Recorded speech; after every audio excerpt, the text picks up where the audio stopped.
நாமக்கல் மாவட்டம் சேந்தமங்கலத்தில் அமைந்திருக்கின்ற சோமேஸ்வரர் அவர்களுக்கு இன்று ஆருத்ரா தரிசனம் என்று சொல்வார்கள். அந்த நிகழ்வை சேந்தமங்கலத்தை சார்ந்த விஸ்வகர்மா சமுதாயத்தை சார்ந்தவர்கள் இந்த விழாவை சீருடனும் சிறப்புடனும் மிகச் சிறப்பாக 30 ஆண்டு காலமாக செய்து வருகிறார்கள் என்பதை மகிழ்ச்சியோடு தெரிவித்துக் கொள்கிறோம், மன நிறைவோடு. அந்த நிகழ்வை உங்களுக்கு காண்பிக்கத்தான் இந்த காணொளியில். தொடர்ந்து எங்கள் காணொளியை பின்பற்றுங்கள். உங்களுக்கு நாங்கள் பார்த்த காட்சியை இதோ.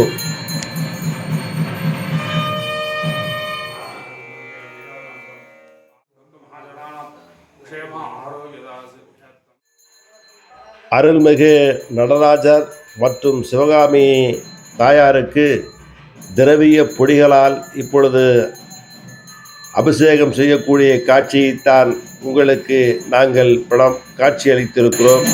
ஒவ்வொரு அபிஷேகமாக செய்யப்பட்டு பின்னர் தீப ஆராத்திகள் காட்டி பின்னர் திருவீதி விழா வரவிருக்கக்கூடிய காட்சிகளை முழுவதும் உங்களுக்கு காண்பிக்க இருக்கிறோம். முதலாவது பகுதியாக இந்த ஆருத்ரா அபிஷேகம் மட்டும் சரியாக 5:30 மணி அளவில் சேந்தமங்கலத்தில் எழுந்திருந்த சோமேஸ்வரர் ஆலயத்தில் நடைபெற்று கொண்டிருக்கும் காட்சியை இதோ உங்களுக்கு. நடராஜர் சிவகாமி தாயார் அவர்களுக்கு பால், தயிர், தேன், பன்னீர், இளநீர், சந்தனம், திருமஞ்சனம், திருநீர் மற்றும் அரிசி மாவு போன்ற பொருட்களால் அபிஷேகம் செய்யப்பட்டு பின்னர் தீபாரத்தனை காட்டக்கூடிய காட்சிகளை பதிவு செய்திருக்கிறோம்.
वाग्देवी अंबिका मां ब्रह्मवती मां सरस्वती मां कलैवाणी मां त्रिलोका परमेश्वरी मां मीनाक्षी मां कामाक्षी विशालाक्षी भुवनेश्वरी अंबिका अन्नपूर्णी गायत्री श्री दीप दुर्गांबिका महालक्ष्मी सरस्वती गंगे च यमुनी चैव गोदावरी नर्मदा सिंधु कावेरी जलेस्मिन् सन्निधं कुरु सकल तीर्थादिना आवाहयामि आसनं समर्पयामि दानं समर्पयामि गन्धवृतं कुङ्कुमच्यते पुष्पमाल्या पुष्पैः पूजा नागवासाय विद्महे मधुरध्वजाय धीमहि तन्नो वरुणः प्रचोदयात् ओम वर्णास्नाम वर्णमति नमः वर्णानां प्रजयसे नमः सुरूपणे नमः अपापतये नमः मकरवाणाय नमः दीर्घराजाय नमः जलाधिपतये नमः पश्चिमाधिपतये नमः वरुणाय नमः नानाविधपरिमाणपुष्पाण्डं समर्पयामि मांगल्ये देवी अंबिकायै नमः दुर्गालक्ष्मी सरस्वत्यासनाय नमः दुर्गालक्ष्मी सरस्वती இதனுடைய நிகழ்வு தொடர்ந்து இரண்டாம் பாகமாக ஆருத்ரா தரிசனத்தை தொடர்ந்து காணுங்கள். கருத்துக்களை பதிவிடுங்கள். உங்கள் மேலான கருத்துக்களால் நாங்கள் வளர்கிறோம்.